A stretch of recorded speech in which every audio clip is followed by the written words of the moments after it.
Donc là, on a notre fonction de coût total, et donc on va l'analyser et la représenter dans le plan. Donc tout d'abord, on va prendre la dérivée par rapport aux quantités. D'abord, on va juste réécrire l'expression pour qu'elle soit plus facile à dériver. Donc on a Q à la puissance 1 sur phi fois A à la puissance moins 1 sur phi. Voilà.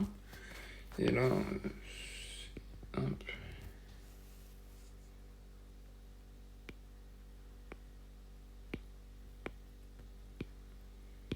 Et là, ça change pas. Voilà. Donc là, comme ça va être plus facile à dériver. Donc, si on cherche la dérivée, donc si on cherche le coût marginal,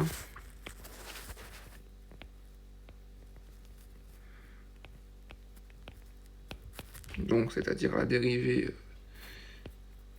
du coût total par rapport à Q, donc de combien augmente le coût total pour une unité de production supplémentaire, et bien là on applique tout simplement la formule d'une dérivée. On a le 1 sur phi qui descend, Q, 1 sur phi moins 1, c'est-à-dire 1 moins phi sur phi. Et là, le reste étant considéré comme une constante, et bien, étant donné qu'elle est multipliée par cette constante, et bien, ça reste identique. Et donc, comme on fait l'hypothèse que phi est supérieur à 0, et bien, le coût marginal, dans tous les cas, est positif. Donc, la fonction est bien croissante, donc ce qui est logique. Ensuite, si on veut représenter la fonction de coût total, eh bien, on prend la dérivée seconde du coût total, donc la dérivée de la dérivée, toujours par rapport aux quantités, et on applique encore une fois la formule. Donc on a le 1 moins phi sur phi qui descend de Q, donc on a 1 moins phi ici. Et 1 sur phi fois 1 sur phi, ça fait 1 sur phi au carré. Voilà. Q à la puissance du coup 1 moins phi sur phi moins 1, donc c'est-à-dire 1 moins 2 phi sur phi. Et ici ça ne change pas. Toujours multiplié par une constante. Là cette fois-ci c'est le signe qui va varier en fonction de la valeur de phi.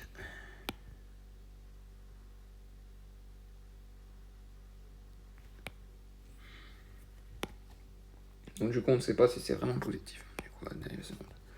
Donc du coup, si phi est égal à 1,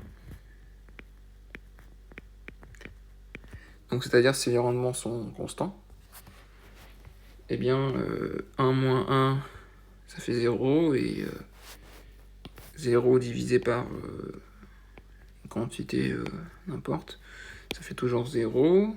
0 fois ça, ça fait 0, fois ça, ça fait 0, fois tout ça, ça fait 0. Donc si phi égale à 1, eh bien la dérivée seconde est nulle.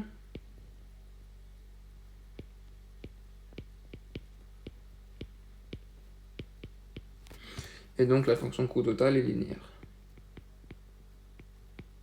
Voilà. Si phi est inférieur à 1, mais supérieur à 0, on fait l'hypothèse toujours, eh bien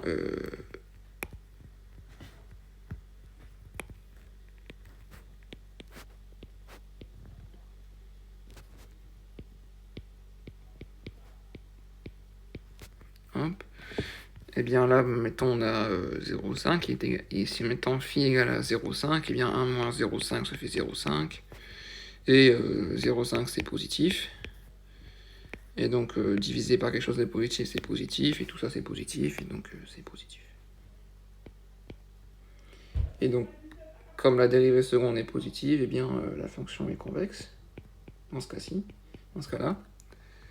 Et par contre, si phi est supérieur à 1, Eh bien, mettons phi égale à 2. Eh bien, 1 moins 2, ça fait moins 1, et c'est inférieur à 0. Et donc, tout le reste étant positif, eh bien, moins et plus, ça fait moins. Eh bien, la dérivée seconde est négative.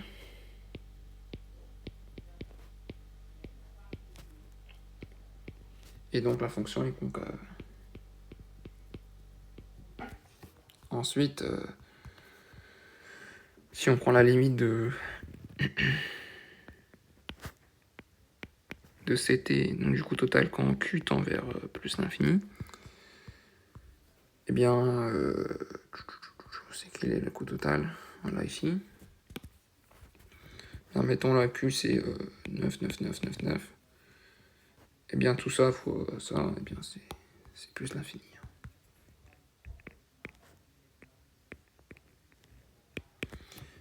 Et quand y de q égale 0, eh bien, on remplace q par 0 dans la fonction de coût total. Hein. Donc là, on a 0 à la puissance 1 sur phi, donc ça fait toujours 0.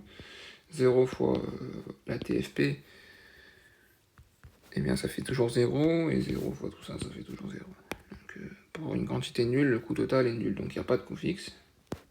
Ce qui est logique, car on a considéré aucun facteur comme fixe, donc on est à long terme.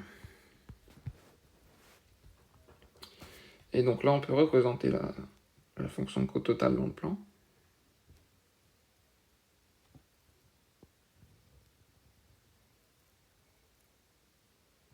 Hop. Donc la fonction, c'est la fonction de coût total qui dépend de Q. Donc on a dit elle peut être linéaire, convexe ou concave, et elle est toujours positive. Okay. Hop. Donc elle démarre toujours de 0, du point 0, 0. Donc là elle est convexe, et là elle est concave.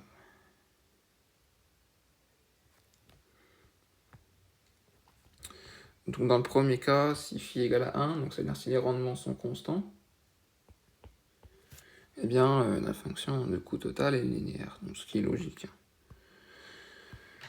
Une hausse des inputs, ça induit une hausse proportionnelle, une hausse de n% des inputs, ça induit une hausse proportionnelle des outputs. Et donc ça paraît logique que le coût de production soit linéaire, qui dépend directement de la fonction qui dépend directement et proportionnellement du coût, des quantités, pardon. Et aussi, si phi est compris entre 1 et 0, donc c'est-à-dire sous-entendu les rendements sont décroissants, et bien la fonction de coût est convexe, donc c'est un peu une symétrie des productivités marginales. Étant donné que les rendements sont décroissants, donc on va être moins productif à un moment donné, et bien forcément les coûts, eux, vont augmenter plus du fait de la productivité qui a tendance à diminuer. Et ensuite, si phi est supérieur à 1, et bien là, cette fois-ci, on a des rendements croissants. Et donc la fonction de coût, elle est concave, donc, ce qui paraît logique. Il y a des rendements d'échelle, et donc à force de produire, plus on produit, et justement plus on crée des économies d'échelle, et donc du coup moins le coût se ressent, quoi. Voilà.